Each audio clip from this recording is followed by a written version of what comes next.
Well, good morning everybody and welcome back to the Building Investors YouTube channel. We're going to be putting a floor on a tiny house chassis today. I'm fairly excited. You probably already see me load up the lumber at the store. I went and picked up about $1,744.94 of flooring material. What we're going to be doing is we're going to be installing the half inch floor sheeting underneath of the floor system. So it'll be a barrier from the outside to the inside. And then we'll do a vapor barrier with the house wrap. And then we'll do a 2x6 floor joist, 16-aught center all the way across the floor. And then we'll come back on the next video and insulate and do the subfloor, and then we can build the walls. So no further ado, let's unload some of this stuff and start laying it on the frame, laying it out, squaring it up, cutting it to size, and nailing it off. So let's do it.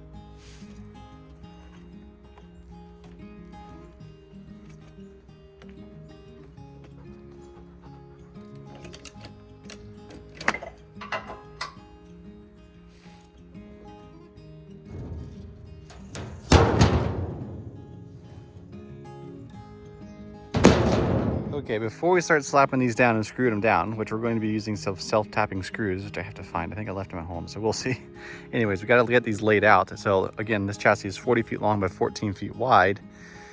And I was going to split the difference on this first sheet and put where that blue line is right in the middle of the frame. I was going to split the difference and put the board there, but then I forgot. If I do that, then I'll be short on this side because I need to run it. It's 14 feet, so 4, 8, 12, 16, and I cut off the 2 off of that side, and then I can use it for the next. So what I'm going to do is measure over 46.5 inches.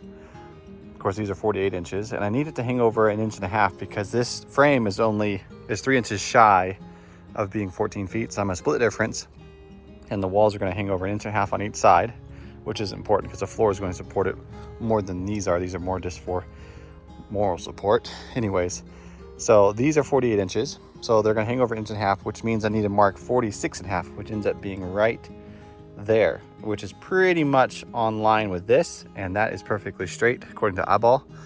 So what we can do is we can take these sheets, line them perfectly up here, and then we can screw them off. And then these, since these are perfectly square, as soon as we get them all lined up on this side, nice and straight, then we can stack them across, cut the 14 feet line, and then we'll have the first set first pieces of the flooring done. So anyways, I'm going to move these into place and then get ready for screwing. Ta-da! We have a floor. Well, most of it. I've got to cut the 2-foot section I was talking about over here, and then we'll be done. But I'm going to cut those as they sit on the stack over there, because I was thinking about screwing them down here and then cutting off the excess, but then it falls and breaks and it's just not as clean. So I'm going to cut them on the stack over there, because you can set your saw to cut exactly how deep you want, and so just set the depth of that, and I can cut it on top. You might have like a sliver that I had to break off on the bottom, but not a big deal. So we're gonna take our chalk line and our measuring tape and then cut these in half. 2 of them. We'll actually have to cut all 3 of them in half. We'll have an extra half left. But as you'll see, it's just fastened occasionally. So there's like one there, just 2 per board basically to keep it square is the whole goal. So you'll see that one's falling in there. Not a big deal. This isn't structural. The 2x6s that sit on top of this will be structural, and then these will be screwed up into the bottom of that once we get done with that. And then we'll have the top deck on top of the 2x6s, and that will be staggered for structure. This is just to protect the bottom from the elements. So treated plywood, which is expensive. I wish I could get away with not using it, which I probably could just put the house wrap underneath of it and it'd be fine, but I really wanted to have a nice bottom under there to keep it protected from mice and all that stuff. So anywho, let's cut these down and then we can work on wrapping it and then next steps.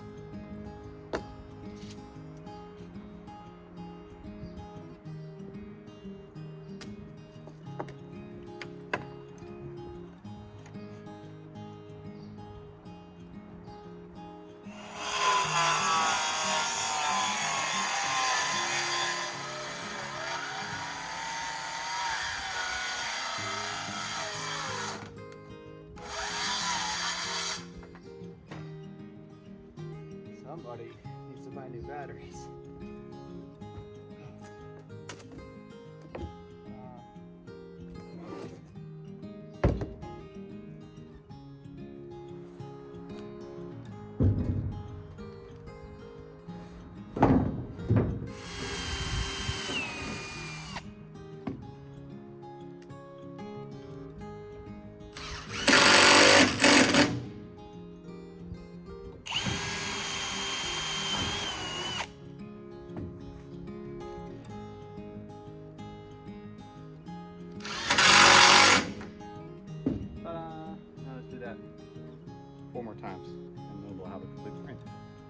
And just like that, they're all screwed down in the two spots. And then I just came over here and brought the big measuring tape with me. And I measured the diagonal, which measuring from one corner to the other will give you a measurement. If it's the same exact measurement, then you know your square.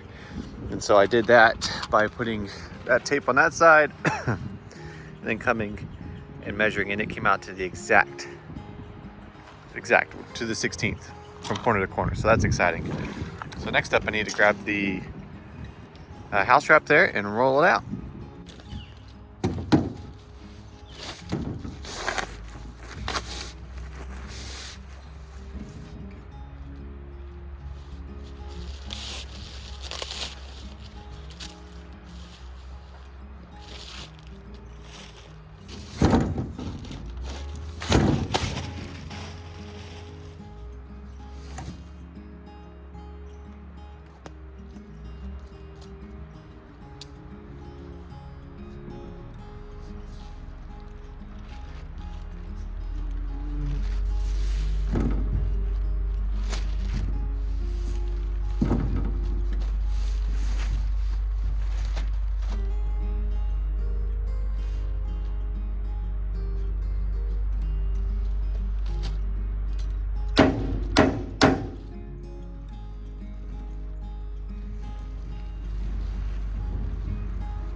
So if I was going like extra weather sealing, I would tape the joint right there that goes along the middle.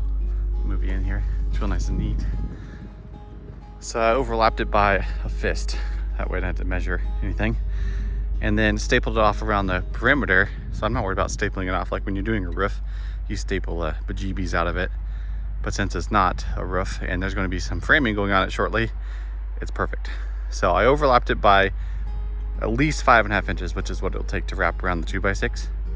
But it's really not important. You don't even have to do that. That's just what I'm doing. So I'll wrap it over the 2x6 and cut it off. And then when I put the floor system on, it'll seal that. And then I put the wall on, I'll be able to tape it to that.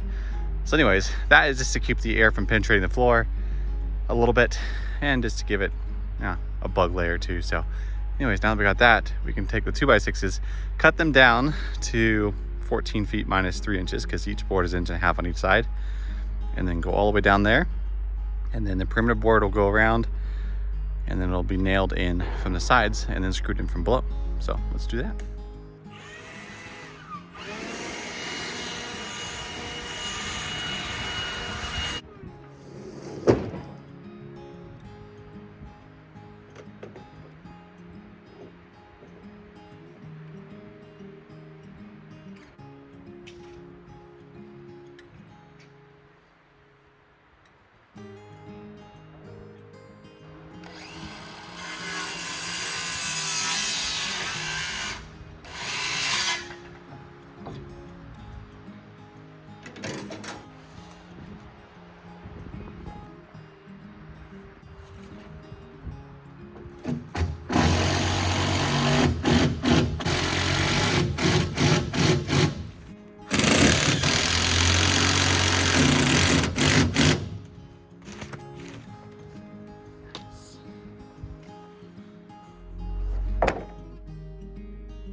So it's been a mostly clear day all day today. Pretty nice and sunny, mid 70s, 80 degrees, something like that.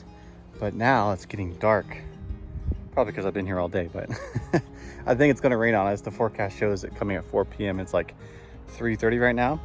And I don't want my thing to get wet. I don't know if I have much of a choice. It's not a big deal because there's no insulation in it yet, but it'd be nice if there was no water getting in there. Let me turn you around and show you the details, since it's been a while since I took the last video. So we got all of those joists cut to length and then the end caps done. And then we wrapped up the house wrap underneath up around it. That way when we put the wall sheeting on, has a nice like overlap there. We still have to come back through and screw the treated plywood from below up into those. But that can be done at any time. So we're gonna do that later. But for now, we're gonna take some of this plastic and roll it out and try to get it somewhat waterproof. It's not, again, like I said, not a big deal. It'll dry. I just don't want water sitting in here. If I can help it, it always makes things dirty. But doesn't that look so nice? I mean, look how straight that box is. Straight and square and ready for the walls. So, anywho, up next is the insulation for the floor and the floor sheeting, which I hope to start doing that tomorrow, but we'll make that in the next video. That way we can get all this content out, because there's probably a lot of video footage just in doing this little bit. Well, this lot of bit, I guess. So it looks pretty good. So anyways, hope you enjoyed. Let me know if you would have done something a little differently. I had a bunch of ideas floating through my head about, even my father was telling me about his ideas about maybe building in 8-foot sections, flipping it over. That way you could do everything from above and then flip it over. But then there's a few extra 2x6s in the middle, a little bit extra cost, a little bit extra work. This seems to be the most cohesive way that I could think of doing it. Everything's nice and clean, tied together, looks good. So anyways, share me your thoughts. So anyways, have a good one. God bless. Little bonus footage here. It's getting ready to rain, I think. Getting pretty windy, which is one of my favorite things, is little storms like this. But anywho, I just rolled out some plastic and some Tyvek, or the wrap. Hopefully it keeps it waterproof. I think what's gonna happen is it's gonna pull on here and then like go in between and just get locked in. But I'll be back tomorrow. Worst case scenario, it gets water underneath of it. I take the plastic off and I let it dry out. So anywho, just sticking some of these scrap pieces on here to weigh it down from the windy side. Hopefully it stays together, but I have my doubts. Anywho, have a good one. We'll catch you later.